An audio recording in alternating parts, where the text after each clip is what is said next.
Imagine-se caminhando pelas ruas de uma cidade que parece ter parado no tempo, onde cada pedra e cada fachada possui uma história para contar, e que hoje é Patrimônio Mundial da Unesco.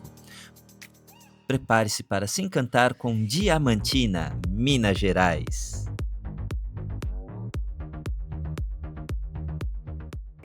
O nosso destino da vez é a cidade de Diamantina, em Minas Gerais.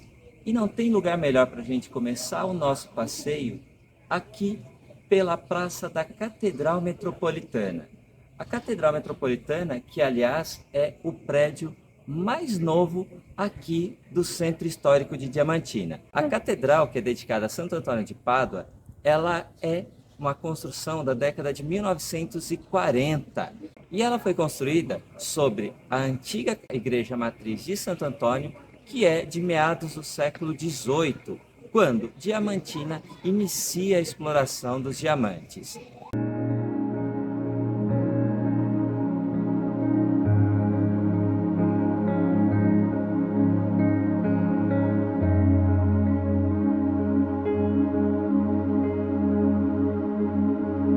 E a catedral, ela foi construída num estilo neocolonial, porque apesar de ser um edifício novo, ela foi construída de maneira a ficar mais harmônica com todo o conjunto arquitetônico aqui do centro histórico. E como vocês podem ver, hoje na frente da catedral, vocês têm um palco, porque nós estamos visitando a cidade no fim de semana da Páscoa. E hoje, na Sexta-feira Santa, está acontecendo a procissão da Via Crucis, que vai terminar justamente aqui na frente da catedral com uma encenação da crucificação de Cristo. Então, visitar a cidade nesses feriados é uma forma de vocês conseguirem ver como essas festividades eram celebradas das suas formas mais tradicionais. E aqui ainda no entorno da catedral, a gente pode encontrar alguns outros edifícios históricos que estão sendo aproveitados por instituições que se modernizaram, como por exemplo os bancos que estão localizados aqui no centro histórico, como a Caixa Econômica Federal, que ocupa um prédio histórico na parte da frente da catedral, e aqui nos fundos que nós temos o Banco do Brasil. Uma curiosidade é que o Banco do Brasil usou o seu logotipo histórico do século XIX para harmonizar ainda mais com as construções históricas. E aqui ao lado do Banco do Brasil, nós temos o antigo prédio da Intendência dos Diamantes, que era o local onde os diamantes eram comprados pelos contratadores de diamantes, que era quem cuidava da arrecadação de impostos aqui na região de Diamantina. Tá? Por que havia esse contratador? Curiosidade rápida. Porque o ouro, né, ele é fácil de cobrar o quinto. Você levava as pepitas de ouro, se derretia o ouro, fazia ali 5 pepitas, uma ficava para a coroa, as outras 4 eram do minerador. Então, era recolhido o quinto. Com o diamante, não. Se você quebrar o diamante, ele perde o seu valor.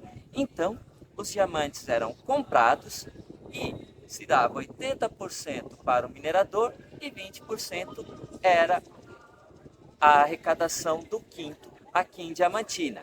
E outra curiosidade com este prédio, viajantes. Numa das salas existe um alçapão que hoje está protegido com um gradil. Reza a lenda que esse alçapão ele servia para, sumir, desaparecer com os mineradores após eles negociarem os diamantes. Então, esses mineradores eles iam até a sala dos contratadores, negociavam os diamantes, entregavam os diamantes e voltariam depois para receber o seu dinheiro. Só que ao sair da sala, caíam nesse alçapão, desaparecendo por completo. E aí, se ninguém achasse, de quem seriam esses diamantes, não é verdade? E ainda aqui na Praça da Catedral, nós temos a Casa do Padre Rolim. Quem foi o Padre Rolim? Foi um dos integrantes da Inconfidência Mineira, que foi um movimento que buscava separar a região de Minas Gerais da colônia portuguesa na América. Só que tão importante quanto saber quem foi o Padre Polim é saber que neste prédio agora funciona o Museu do Diamante, que guarda no seu acervo materiais, ferramentas, instrumentos para a mineração dos diamantes e do ouro aqui na região, móveis de época, utensílios domésticos, entre outras coisas, entre outros materiais da época. Só que temos um detalhe, o edifício ele está em restauro já há algum tempo. Então todo o seu acervo ele vai estar agora abrigado na casa da Chica da Silva, que é o escritório técnico do IPHAN e que também é uma das importantes atrações aqui em Diamantina. E saindo da Praça Central, a primeira igreja que vocês podem visitar é esta aqui, a Igreja de São Francisco de Assis. A Igreja de São Francisco ela foi construída no século XVIII pela Irmandade dos Franciscanos, ou pela Ordem Terceira dos Franciscanos, já que aqui em Minas Gerais, as igrejas pertencentes direto à igreja, ou as igrejas das ordens primeiras, eram proibidas de entrar no território de mineração. Por quê? Porque a preocupação da coroa é que os padres viessem a participar do contrabando de ouro, e, no caso aqui de Diamantina, né, de pedras preciosas. Então, todas as igrejas que vocês virem aqui, que forem do período colonial, do período de mineração, serão construídas por essas irmandades. E esta igreja, ela tem uma curiosidade a mais. É nela que está enterrada Chica da Silva, que foi casada, foi ali esposa do mais famoso contratador de diamantes aqui de Diamantina. Só que um detalhe, essa igreja ela não tem um horário muito certo de funcionamento. Então, o momento de vocês visitarem ela, né, com certeza ver como ela é por dentro, é no horário das missas. E além de Chica da Silva, outro cidadão famoso aqui de Diamantina é o ex-presidente da República, Juscelino Kubitschek, que é homenageado aqui na praça que leva o seu nome, a Praça JK, que fica ao lado da Igreja de São Francisco de Assis. E em Diamantina vocês também podem visitar o Memorial Casa de JK, ou Casa Juscelino Kubitschek, que também fica aqui nos arredores da Igreja de São Francisco.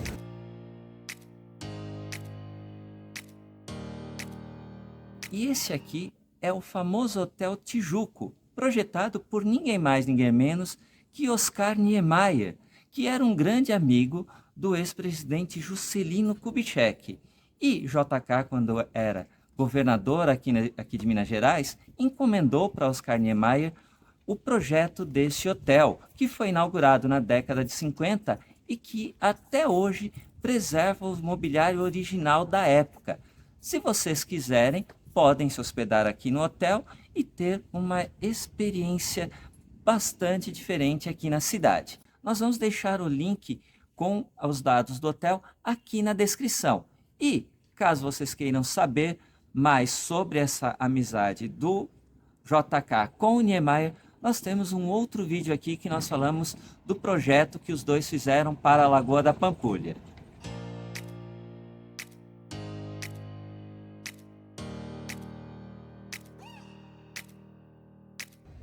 Outro cartão postal aqui da cidade de Diamantina é o Mercado Municipal, antigo Mercado dos Tropeiros. Era aqui que os tropeiros que vinham das diversas cidades do litoral faziam comércio às suas mercadorias, levando pedras preciosas e ouro para o litoral e trazendo alimentos, roupas, utensílios domésticos para a região das Minas. Uma curiosidade é que esse mercado, que é original do século XVIII, ele diz ter sido a inspiração por, novamente, nosso amigo Oscar Niemeyer, para o desenho do Palácio da Alvorada. Se vocês olharem o Palácio da Alvorada, a residência oficial da Presidência da República, lá em Brasília, ele tem os arcos com os mesmos traços arredondados que o Mercado Municipal. Se isso é verdade ou não, só o próprio Oscar Niemeyer poderia dizer. E se vocês quiserem visitar, venham no sábado. Por quê? No sábado pela manhã, você tem a feira local, onde todo tipo de produto típico aqui da região é vendido. E à noite, você tem uma feira gastronômica com barraquinhas de comidas e bebidas típicas aqui de Minas Gerais.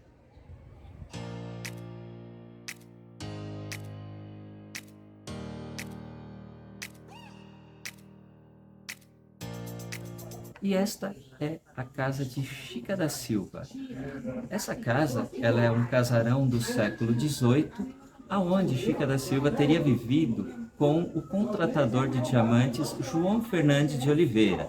Chica da Silva foi uma escravizada que foi comprada por João Fernandes, acabou por ganhar a sua liberdade e teve um relacionamento com o contratador de diamantes. Naquela época, tá, os casamentos entre brancos e negros não eram autorizados.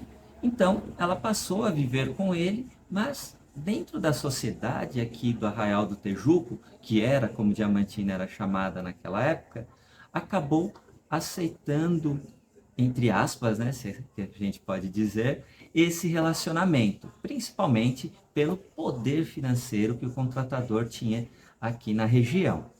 E essa casa, ela hoje é o escritório técnico do IPHAN, do Instituto do Patrimônio Histórico e Artístico Nacional. Porém, como nós falamos que a Casa do Padre Rolim, que é a sede do Museu do Diamante, está em restauro, o acervo desse museu está em exposição aqui na Casa da Chica da Silva. Não todo o acervo, porque há muito mais objetos ali à disposição, mas nas 3 salas que são abertas ao público, boa parte desse acervo ele está aqui disponível para o público. E uma curiosidade é que, como grande benfeitor da Irmandade do Carmo, o contratador João Fernandes foi responsável pela construção da igreja de Nossa Senhora do Carmo. E uma exigência dele é que a igreja ficasse próxima da sua casa. Porém, essa igreja, ela tem uma singularidade. Ela é a única aqui da região que possui a sua torre no fundo da igreja, né? Para isso, há 2 versões dessa história. Por que que a torre sineira teria sido construída no fundo da igreja? A primeira é que diz que Chica da Silva, ela era uma pessoa com um gênio bastante forte. E segundo a lenda, ela teria mandado que a torre fosse para o fundo da igreja porque o barulho do sino a incomodava. Já outra diz respeito a uma lei da época que proibia que os negros, tanto escravizados quanto alforriados, entrassem na igreja para frequentá-la, na igreja dedicada aos homens brancos da época, claro, que os homens negros, mesmo alforriados, entrassem na igreja para além da torre. Então eles entravam na igreja e ficavam no fundo. Já com a torre situada no fundo da igreja, Chica da Silva, que era uma alforriada, né, esposa do contratador João Fernandes, porém uma mulher negra, poderia adentrar a igreja e frequentar a igreja sentada bem de frente para o altar da igreja. Uma curiosidade aqui da casa da Chica da Silva é esta entrada aqui, que seria a entrada de uma capela particular que a Chica mandou construir e que era dedicada a Santa Quitéria.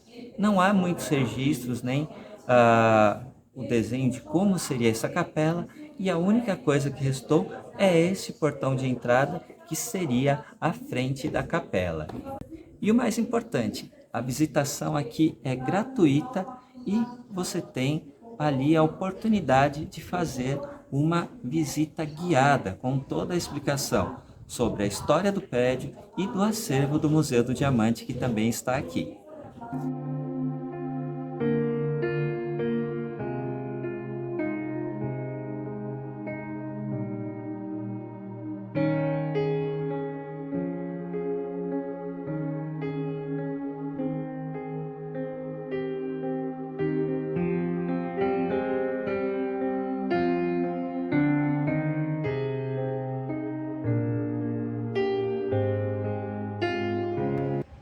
E um pouquinho afastada ali dos principais pontos do centro histórico está a igreja de Nossa Senhora do Rosário dos Homens Pretos. Tradicionalmente, as igrejas de Nossa Senhora do Rosário e algumas também dedicadas a São Benedito eram dedicadas ao culto, né? Era onde os negros escravizados ou os pardos libertos, como eram chamados os alforriados naquela época, celebravam seu culto. Por isso, essa igreja aqui em Diamantina, ela está um pouco afastada do centro histórico. Uma curiosidade que ela tem é que ela possui as suas paredes ligeiramente tortas para a direita. Por quê? Porque como ela era dedicada ao culto dos negros escravizados, eles só podiam construir os seus templos à noite.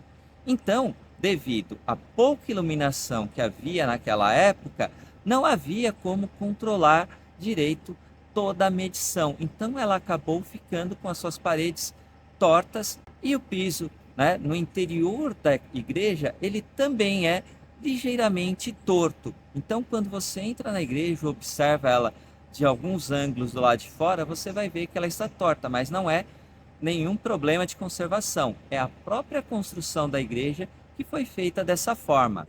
E outra coisa que vocês vão observar é que na frente da igreja existe uma frondosa gameleira. E ela carrega uma lenda aqui da região consigo. Disse que um dos trabalhadores que estava fazendo um cruzeiro que havia aqui na frente da igreja, né, todas as igrejas aqui no interior de Minas Gerais, ela possuem um cruzeiro, né, uma cruz que define a divisão entre o profano e o sagrado, entre o mundo e o paraíso, né, que seria a igreja. E um desses operários, ele foi ferido mortalmente durante a construção desse cruzeiro. E próximo da sua morte, né, devido ali às suas ações, ele se perguntou se ele conseguiria ser salvo. E ele disse que se ele, né, se a sua alma fosse salva depois da sua morte, que ele mandaria um recado. E esse recado foi dado com o nascimento dessa gameleira, né? Essa árvore ela começou a nascer debaixo do cruzeiro e com o tempo ela se tornou tão frondosa que ela abarcou o cruzeiro em si. Então quem observa essa árvore, né, debaixo da sua copa, consegue ver o cruzeiro ali entrelaçado entre os seus galhos. E o último ponto que nós recomendamos que vocês visitem, viajantes, é a Casa da Glória, que é o cartão postal aqui de Diamantina. Ele fica um pouco mais distante do centro histórico, porém vale muito a visita. A Casa da Glória, hoje, ela é composta de dois edifícios de épocas distintas, um do século XVIII e um do século XIX. E ela leva esse nome em homenagem à primeira habitante aqui dessa residência, uma senhora chamada Dona Glória Maria. Hoje, esse edifício pertence à Universidade Federal de Minas Gerais e cedia os cursos de geociências aqui da universidade. E o que chama atenção nesse prédio é este charmoso passadiço que foi construído na década de 1850, quando o edifício passou a sediar um educandário para moças. E, para evitar que elas transitassem aqui pela rua, esse passadiço foi construído para que elas passassem de um edifício ao outro.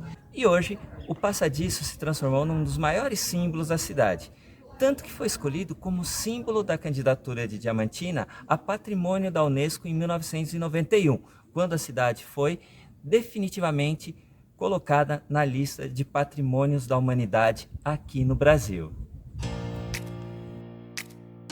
E se você curtiu o nosso vídeo, não se esqueça de deixar aquele like, se inscrever no nosso canal e nos seguir nas redes sociais. E aí, bora viajar com Garibaldi?